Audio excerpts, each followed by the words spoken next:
The big Diesel surveyed the shed. "Not bad," he said. "I've seen worse. At least you're all clean." The engines gaped. "It's not your fault," he went on, "but you're all out of date. Your controller should scrap you and get engines like me. A fill of oil, a touch on the starter, and I'm off, with no bother, no waiting. They have to fuss around you for hours before you're ready." At last, the engines found their voices. An inspector had to come and stop the noise. They held an indignation meeting early next morning round the turntable. "Disgraceful," rumbled Gordon. "Disgusting," said James. "Despicable," spluttered Henry. "To say such things to us," burst out Donald and Douglas. "It's to teach him a lesson we'd be wanting." But no one had any good ideas, and at last they all went off to work except for Duck and Stepney. "Never mind," said Duck. "We'll be sure to think of something." "We'll have to be quick then," warned Stepney. But their chance came sooner than expected. Diesel purred comfortably. He was being warmed up well before time. An inspector watched the fitter making adjustments. The wind tugged at the inspector's hat. The fitter replaced the air intake cover. "Okay, mate," he said. Diesel saw his coaches waiting at the platform. He rolled proudly towards them. "Look at me, Duck and Stepney," he purred. "Now, I'll show you something." He advanced a few yards. Then suddenly he coughed, faltered, choked, and stopped. The inspector, meanwhile, had seen nothing of this. He was looking for his hat. "Can we help you at all?" asked Duck and Stepney sweetly. Diesel seethed with baffled fury as they pushed him back to the shed. "My hat!" exclaimed the inspector as the cavalcade went by. "Bother your hat," said the Fat Controller crossly. "The train's due out in 10 minutes, and you'll have to take it, Duck." Duck looked doubtful, but when Stepney asked, "Can I help him, sir?" he felt better. The Fat Controller was pleased, too, and hurried away almost cheerfully to make the arrangements. The engines and their crews made careful plans.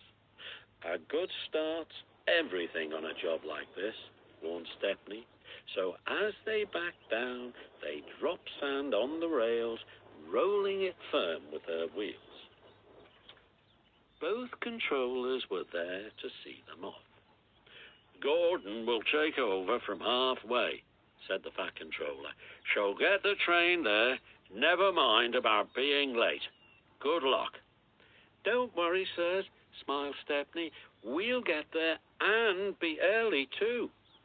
They stood waiting, sizzling with excitement, ready and eager to be off. At last, the guard's flag waved.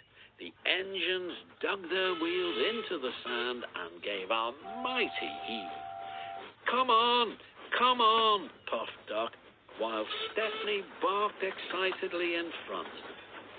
Moving carefully over the points, they reached the open line. "Now for a sprint," puffed Duck. "I'm ready when you are," whooped Stepney. Faster and faster they went, till their wheels were turning at such speed that the side rods were merely blurs. Under clear signals, they whizzed through Edward Station and charged at Gordon's Hill beyond.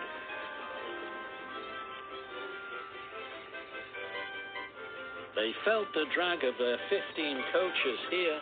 It was hard work, but once over the top, the last 10 miles were plain running.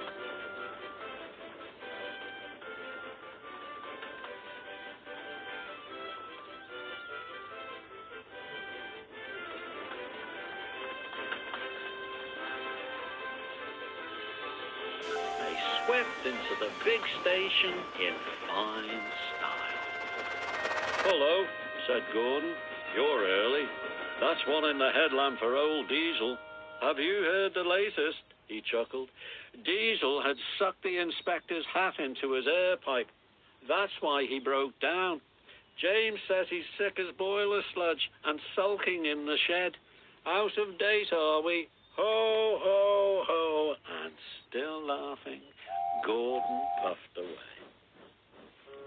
Everyone was sad the next day when Stepney had to go. All the engines who could came to see him off. The fat controller made a speech, and so did Stepney's controller.